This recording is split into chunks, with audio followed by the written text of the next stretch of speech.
अस्सलामुअलैकुम वरहमतुल्लाहि वबरकातुहू। दोस्तों, उम्मीद करता हूँ आप खैरियत से होंगे। मैं हूँ मोहम्मद मकसूद कासमी और आप देख रहे हैं गुफरान बिन याकूब कासमी यूट्यूब चैनल।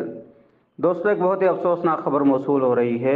सबसे पहले मैं हुफ़ाज़ इकराम की खिदमत में कुछ गुजारिश कर देता हूँ, उसके बाद उस अफसोसनाक खबर के मुतालिक गुफ्तगू की जाएगी।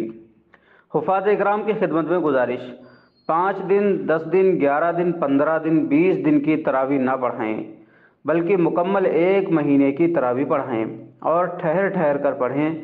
मखारिज व सिफ़ात का मुकम्मल तौर पर ख़याल रखें और तरतील के साथ कुरान शरीफ पढ़ें। सबसे अहम बात, तरावी जल्दी सुनाने के चक्कर में टेंशन बिल्कुल मत लें। अगर किसी दिन कोई पारा याद ना हो तो अगर आगे याद हो तो उसको पढ़ें, या उस दिन अम्मा पारा वाली तरावी पढ़ें। जान है तो जहान है, ज़्यादा टेंशन ना लें। मुसल्लियान व ट्रस्टियान हजरात भी हुफ़ाज़ पर ज़्यादा दबाव और ज़्यादा प्रेशर ना बनाएं। मोहम्मद अब्बास अल अज़हरी। अब अफसोसनाक खबर क्या है, मैं आप हजरात के सामने रखता हूँ। हाफिज़ मोहम्मद सरफराज साकिन घांगर गोहास 22 ज़िला पूर्णिया बिहार का इंतकाल हो गया। इन्ना लिल्लाहि व इन्ना इलैहि राजिऊन। तरावी की नमाज पढ़ाने के बाद खाना खाकर मस्जिद के तीसरी मंजिल पर कुरान की तिलावत करने गए थे। मस्जिद के इमाम साहब जब ऊपर गए तो हाफिज साहब बेहोश होकर वजू खाने में गिरे हुए थे।